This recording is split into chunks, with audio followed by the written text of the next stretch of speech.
Title: Can one China be rightfully established? There are two kinds of human beings: the righteous, good humans, and the wicked, evil humans. The righteous are soul who possess a personal and moral spirit, while the wicked are soul who possess an impersonal and immoral spirit. Righteous people may also intend to form a union for better survival.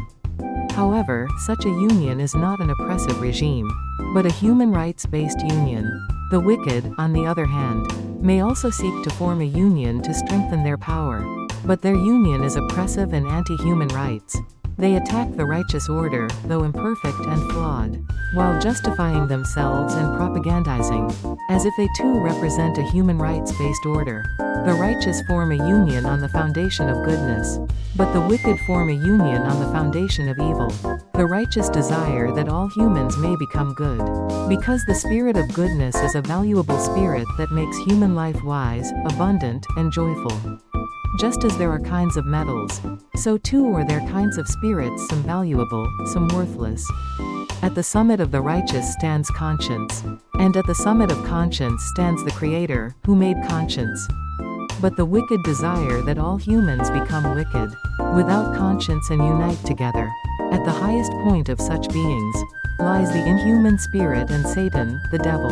The dragon, a great serpent, symbolizes Satan. At first this is not well understood, but eventually the wicked arrive at a state of worshipping the dragon, Satan. Throughout human history, unions have been realized, such as the Greek Empire, the Roman Empire, the Islamic Empire, Hitler's German Reich, Japan militarism's Greater East Asia Co-Prosperity Sphere, the Soviet Union, and the European Union. Today, Communist China and Russia once again pursue such unions. There are various types of political unions: democratic unions, communist dictatorial unions, monarchical unions, and others. Not every large and powerful union can automatically be justified. Only a human rights-based union can rightfully be recognized. Only such a union corresponds to the nature of personal beings, and therefore can be legitimized. Anti-human rights unions, on the other hand, are evil collectives formed by impersonal beings, and therefore cannot be recognized as legitimate unions. Communism is a political system that deprives individuals of dignity. It is anti-human rights and a malignant political system. Such a political union cannot be recognized as legitimate. It is a demonic collective system that does not correspond to personal beings called humans. So, can a political union called Communist China rightfully be recognized as one China? You can judge for yourself. The linguistic concept of one China cannot automatically be justified. Only if China becomes a human rights-based political system, it can be rightfully recognized as one China. Liberal democracy is a personal political system, established through revolution against the evils of monarchical tyranny. No matter how much an oppressive monarchy may claim to be one kingdom, it is an anti-human rights system. Therefore, humans, as personal beings, have the right to revolt against such malignant systems, and to drive out impersonal rulers. This world was not created for the building of wicked kingdoms.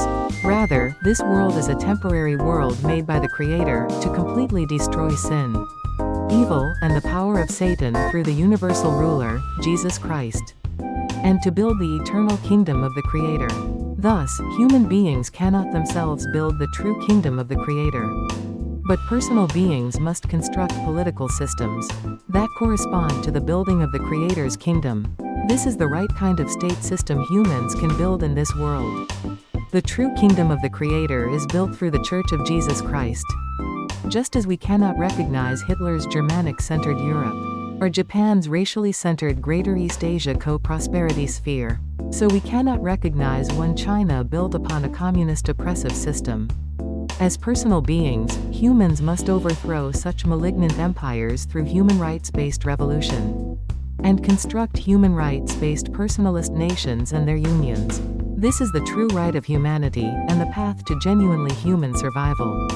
Especially, China is a nation that reveres the dragon, the great serpent, and follows the spirit of the dragon. The spirit of the dragon is an anti-personal spirit, the spirit of the devil.